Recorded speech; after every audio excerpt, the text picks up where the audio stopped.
Oke guys, welcome back to Daily Charting with Toshi, di mana kita akan daily chart your favorite cryptocurrencies. Oke, dalam 24 jam terakhir, cryptocurrency market lanjut lagi koreksi sebesar 0,98%.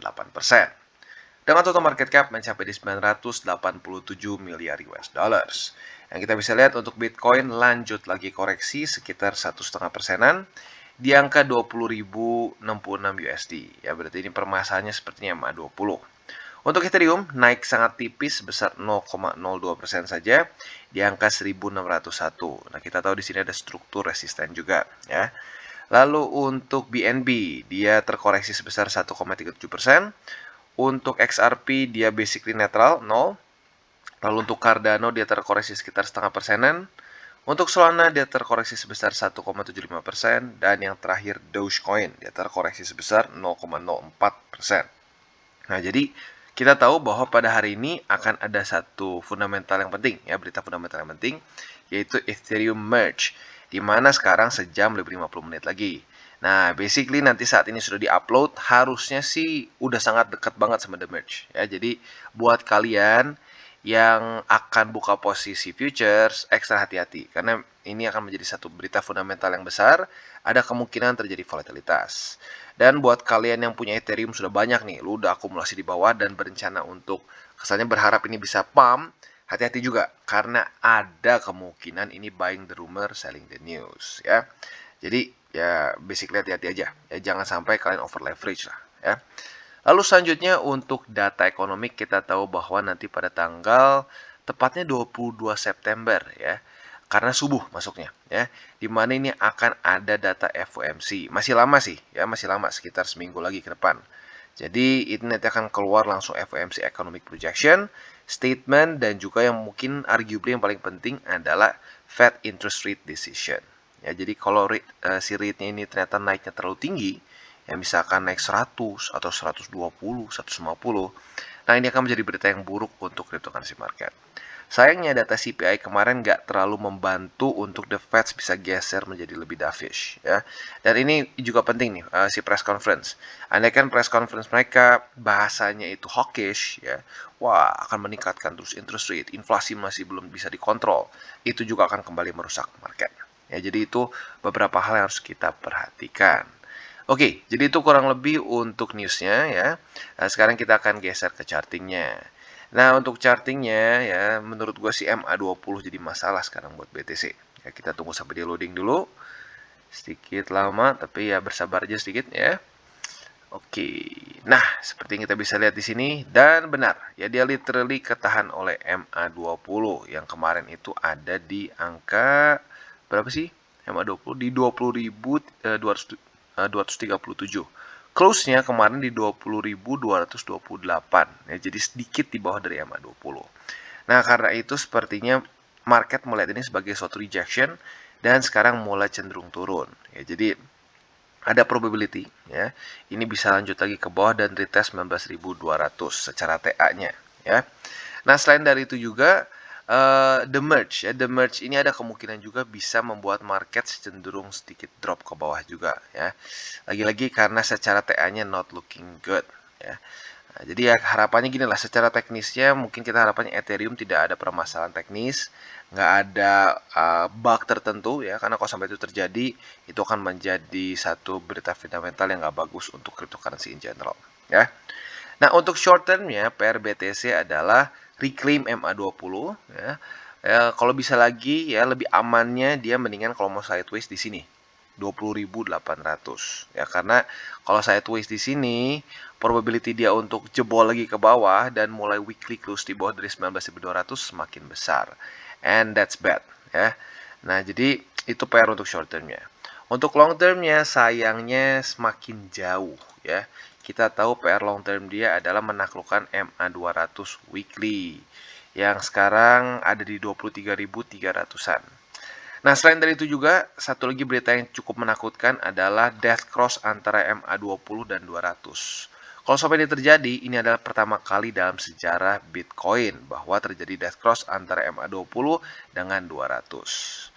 Nah, kalau itu terjadi, kemungkinan besar MA20 akan menjadi apa ya? Jadi Mike Tyson kemungkinan besar ya, si tukang pukul. Dan ini masalahnya tukang pukulnya di time frame besar. Nah, otomatis dia menjadi satu resisten yang major ya, and that's bad jujurnya ya. Jadi lagi-lagi secara TA not looking extremely good ya, not looking bullish ya. Jadi kurang lebih seperti itu untuk Bitcoin secara secara short term dan long termnya. Untuk indeks dolar kita akan lihat lagi dan ternyata kembali sedikit menguat ya. Ya dibandingkan dengan kemarin minimal ya. Kalau kemarin kita bisa lihat dia sedikit melemah ya. Nah gini sih, harapan gua dia ini membuat suatu lower high ya. Membuat suatu lower high berarti ada kemungkinan momentum dia nggak sebesar itu ya.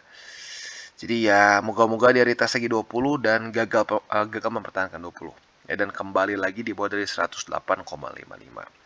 Karena ya lagi-lagi saat indeks dolar kuat seperti ini tidak ada ceritanya Bitcoin bull market. Ya, Bitcoin itu bull market saat semua kesannya saat semua indeks dolar ini sedang melemah seperti di 2020, di 2015 juga ya. Itu lagi masa-masa seperti ini ya. Jadi bull run yang asik itu harus indeks dolar yang melemah. Kalau dia tidak melemah, biasanya peningkatannya akan sedikit stagnan. Walaupun bisa pelan-pelan meningkat, tapi sedikit stagnan. Kalau lu mau naiknya parabolik, harus indeks dolar melemah. Lalu selanjutnya untuk Nasdaq, S&P, dan kawan-kawan, ini masih market close kayaknya ya. Yes, ini kayaknya masih market close deh. Ya, masih market close. Nah, jadi ya kemungkinan besar masih cenderung merah lah ya. Nah, jadi kurang lebih seperti itu untuk makronya ya, lagi-lagi not looking extremely good. Untuk Ethereum merge please hati-hati ya, jangan sampai lu all in berpikir ini adalah waktu yang tepat dan berharap nanti akan langsung bisa naik. Bisa aja, tapi lo harus tahu juga ada kemungkinan ini bisa buying the rumor selling the news juga. Ya.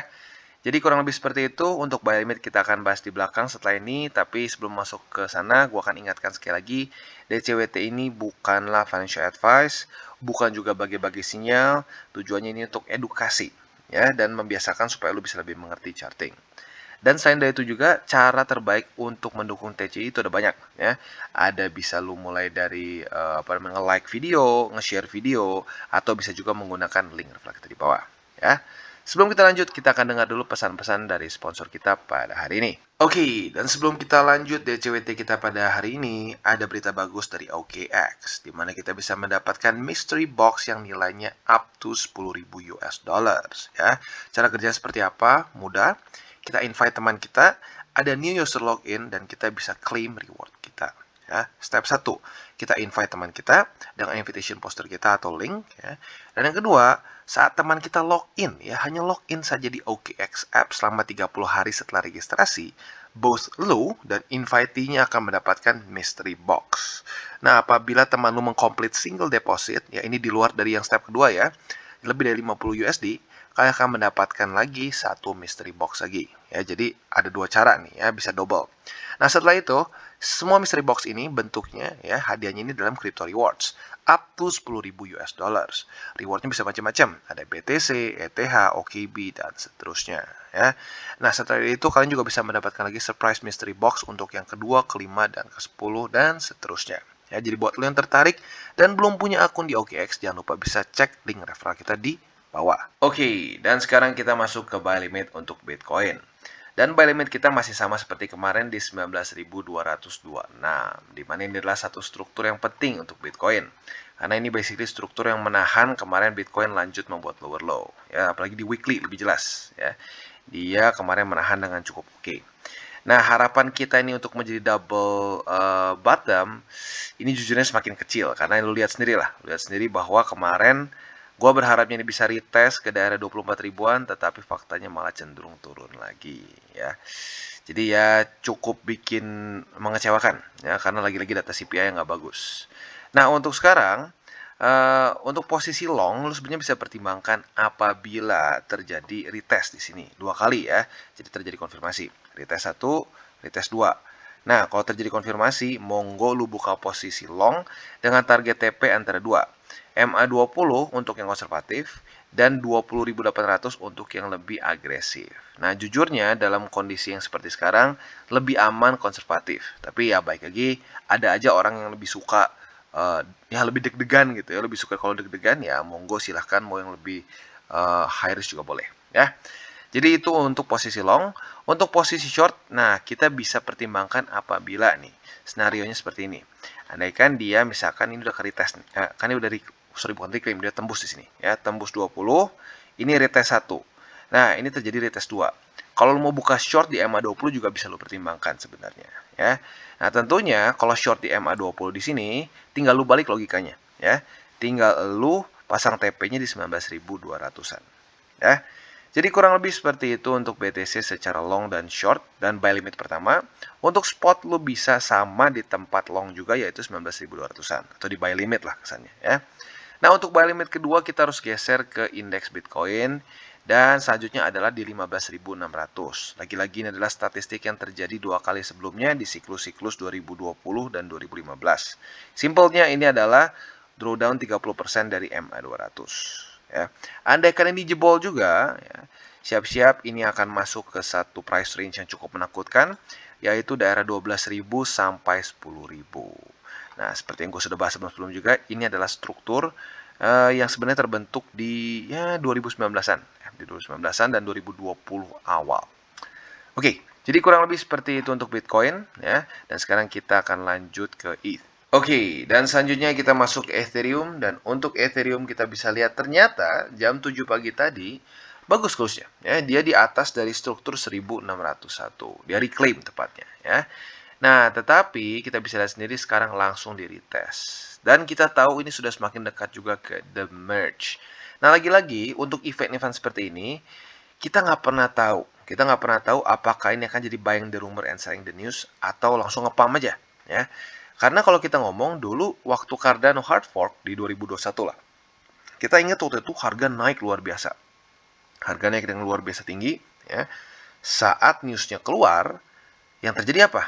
Pelan-pelan dia drop. Ya, pelan-pelan dia drop dan bisa dibilang dalam sebulan dia cukup signifikan dropnya setelah di hard fork. Padahal untuk Cardano sendiri waktu itu nggak ada permasalahan teknis yang super besar ya. Jadi bisa dibilang ya itu adalah buying the rumor, selling the news. Nah, jadi ekstra hati-hati buat kalian yang memegang Ethereum ya dalam jumlah besar. Sebenarnya gini, kalau lu sudah berpikirnya long term, nggak masalah.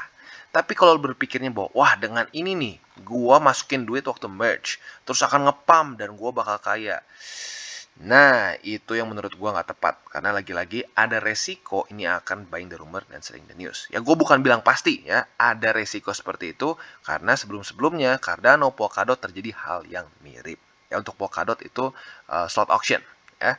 Jadi untuk sekarang Ethereum kita lihat apakah dia akan bisa bertahan di atas dari 1601 atau tidak. Nah, untuk posisi long, jujurnya gue masih belum nyaman untuk bilang ini 1601 bisa jadiin posisi long. Karena baru reclaim. Ya, jadi lebih amannya kita tunggu besok dia bisa close di atas dari 1601 atau tidak. Kalau bisa, lusanya kita bisa pertimbangkan kalau dia retest lagi, kita buka posisi long. Dengan target TP antara di M50 atau di 1780. Ya. Untuk posisi short, ya di M50 dengan logika yang sama, kalau dia retest 1 kali, 2 kali, ya atau konfirmasi, monggo buka posisi short dengan target TP di 1601. Ya. Jadi kurang lebih seperti itu untuk Ethereum ya. For now sih di daerah situ aja. Andaikan tembus harapan gua nggak sampai jebol 1524 ya. Jadi untuk struktur lagi-lagi not the worst ya, not the worst dan mulai ada reclaim juga. Tapi ya extra caution dengan the merge ini. Oke, dan selanjutnya Atom. Nah, untuk Atom, karena beberapa hari kemarin kita nggak sempet buat bikin sesi kedua, ya berita bagus buat kalian yang pegang posisi short dari MA200. Ya, jadi sesuai pembahasan kita dari kemarin-kemarin ya. Basically dari candle ini lah. Gue bilang siap-siap ada satu setup short yang bagus. Karena RSI di atas 70, ada MA200, Bollinger Band juga ketembus. Ya, jadi harusnya setupnya bagus dan bener ya. Buat lu yang sudah buka posisi short sejak konfirmasi di sini ya, berarti dalam kondisi profit dan sudah TP harusnya ya, kalau lo nggak serakah, sudah TP sekitar 10%-an. Not bad, ya not bad. Nah, jadi untuk sekarang ya setup yang mungkin kita bisa pertimbangkan adalah lagi-lagi short ya. Karena kita bisa lihat ini sudah terjadi tembus, retest 1 dan sekarang kita lagi tunggu retest kedua atau konfirmasi ya. Bang, kalau nggak kena gimana? Ya kalau nggak kena artinya belum rezeki ya, jangan dipaksakan. Kalau bukan rezeki dipaksakan biasanya malah bukannya untung malah buntung ya. Itu untuk setup shortnya. Nah, untuk setup longnya tinggal dibalik logikanya. Antara MA20 atau $13. Kita lihatlah mana yang kena, ya. Sama logikanya. Andaikan terjadi retest kali, ya, retest kedua atau konfirmasi, monggo buka posisi long dengan target TP di $14 lebih 37 sen, ya. Jadi kurang lebih seperti itu untuk Atom, ya. Tentunya untuk spot sama di $13 juga, ya, sama dengan posisi long kita, cuma perbedaannya kalau untuk spot ya jangkanya lebih panjang lah kita hold-nya, ya. Dan kalau ngomongin struktur, setelah ancur-ancuran seperti kemarin pun, ya, 2 kali dapat berita busuk lah gitu kesannya, ya, atau masih lagi-lagi rapi, ya, dari tanggal ya basically Juni pertengahan sampai September pertengahan juga sekarang masih terus membuat higher high dan higher low. Nah, jadi harapan gua Atom bisa tetap bertahan lagi, ya, dan andaikan sampai ke $13 nggak jebol, ya, semoga saja dia masih bisa terus naik ke atas. Karena kalau kita lihat di sini sebelumnya ini sempat double top, berarti resistannya cukup kuat. Nah, biasanya resisten cukup kuat bisa berubah juga menjadi support yang kuat lagi. Oke, dan sekarang kita lanjut ke BNB. Dan untuk BNB kita bisa lihat ini sudah terjadi retest kedua sebenarnya. Jadi buat lo yang pengen buka posisi long boleh-boleh aja di sini, ya, karena kita bisa lihat di sini pas dia jebol di sini udah sekalian retest. Retest 1, retest 2. Jadi harusnya udah kena posisi longnya. Nah, sekarang lagi masa deg-degan nih. Apakah kena nggak target TP-nya di 282,7? Dan sekali lagi ya, sebenarnya dalam bentuk volatilitas seperti sekarang juga ekstra resiko ya sebenarnya. Tapi ya baik lagi, kalau lu siap dengan resikonya monggo-monggo saja. Lagi-lagi target TP longnya di sini adalah di 282,7 ya. Jadi untuk BNB seperti itu posisi longnya. Untuk posisi shortnya lagi-lagi tinggal kita balik logikanya. Sangat simpel. Andaikan dia ke atas, retest sekali, retest 2 kali, atau konfirmasi, monggo buka posisi short dengan target TP di 276,1. Ya, jadi lagi-lagi simple, nggak pusing ya. Dan harapan gue ya, andaikan lu mau si BTC ini sampai terjadi sideways, ini sebenarnya enak buat kalian yang ingin trading jangka pendek ya. Harusnya sih kalau di sekecil ini price range-nya itu bisa mantul-mantul terus ya. Tapi lagi-lagi yang diperlukan adalah market yang sideways. Jadi lagi-lagi sebenarnya kita bisa untung di semua market. Sideways, bearish, bullish gitu ya. Jadi untuk spotnya lagi-lagi ya sama seperti posisi long ya, tinggal bedanya lu bisa langsung aja ambil buy limit. Tapi buat lu yang udah beberapa kali di sini akumulasi ya jangan diulang terus ya, karena lagi-lagi ini tujuannya adalah untuk mendapatkan harga yang lebih average ya, maka namanya averaging. Jadi kalau di sini lu udah setiap kena averaging ya jangan lagi di sini ya. Jadi ini buat orang-orang yang mungkin belum pernah averaging di sini atau baru sedikit ya.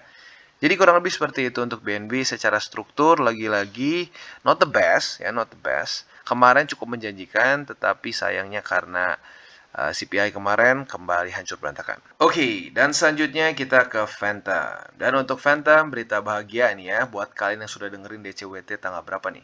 Ya 11 sampai 13 lah ya. Gue udah bahas waktu itu terakhir kali, kalau terjadi retest kedua atau konfirmasi, lu bisa pertimbangkan posisi short.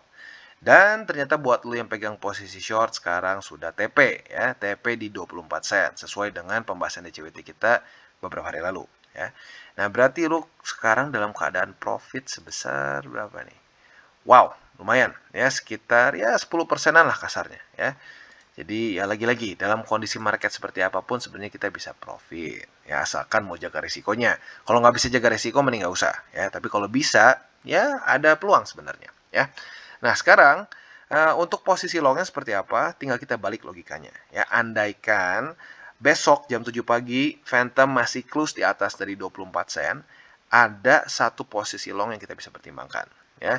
Tentunya buat lusanya ya. Kalau lusanya dites lagi di 24 sen, bisa buka posisi long dengan target TP antara di MA20 atau di di 27 sen ya untuk Phantom. Jadi kurang lebih seperti itu untuk posisi long ya. Untuk shortnya sama logikanya lagi. Kalau sampai ke reject 20 ya monggo, kalau terjadi retest 2 kali short. Atau kalau ternyata 20-nya tembus ya lu bisa pertimbangkan untuk nge-shortnya di sini ya. Oke, jadi kurang lebih seperti itu untuk Phantom ya secara long, short. Dan untuk si spotnya sama seperti posisi long, yaitu di daerah 24 sen di sini ya. Cuma perbedaannya kalau untuk posisi spotnya lebih jangka panjang. Untuk struktur, Phantom not the best, ya, not the best. Tetapi minimal dia summer low-nya belum jebol, ya, which is quite good. Oke, jadi kurang lebih seperti itu untuk Phantom.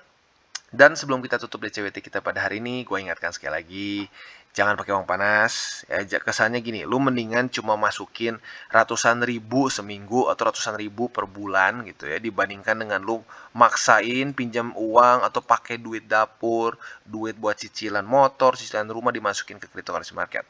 Itu gue sangat tidak sarankan, ya. Karena kita susah timing market itu. Kita nggak tahu spesifiknya bottomnya di mana. Kita bisa perkirakan dengan TA, tapi nggak akan pasti di situ, dan andaikan sampai mantul pun kita nggak tahu seberapa lama gitu waktunya untuk sampai ke target kita. Ya, jadi sekali lagi, lu berpikirnya kayak nabung deh. Ya, lu berpikir kayak nabung, kayak lu investasi reksadana lah, pasar uang itu santai kan. Lu mikirnya nggak besok harus naik 20%, 30%, enggak kan. Nah, berpikirnya kayak gitu aja. Ya. Jadi lagi-lagi ya, pikirannya long term. Oke guys, jadi itu adalah akhir dari segmen DCWT kita pada hari ini. Dan jangan lupa bagi kalian yang merasakan manfaat dari segmen ini, jangan lupa untuk share ke teman-teman kalian. Dan apabila lu pengen mensupport channel kita, ya TCI, jangan lupa untuk menggunakan link referral kita di bawah. Nggak wajib, ya, tetapi apabila lu menggunakan link referral kita di bawah, ada macam-macam ya, dari Bybit, Huobi, Maxi, toko kripto, dan banyak lagi, ya. Ya, walaupun nggak wajib, tapi kalau menggunakan link referral kita, lu secara langsung membantu perkembangan dari TCI. Dan satu lagi, jangan lupa juga untuk join Telegram group kita, di mana kita bisa ngobrol-ngobrol santai mengenai dunia cryptocurrency secara dua arah. So, jangan lupa untuk like, subscribe, klik the bell icon, and see you on the next video.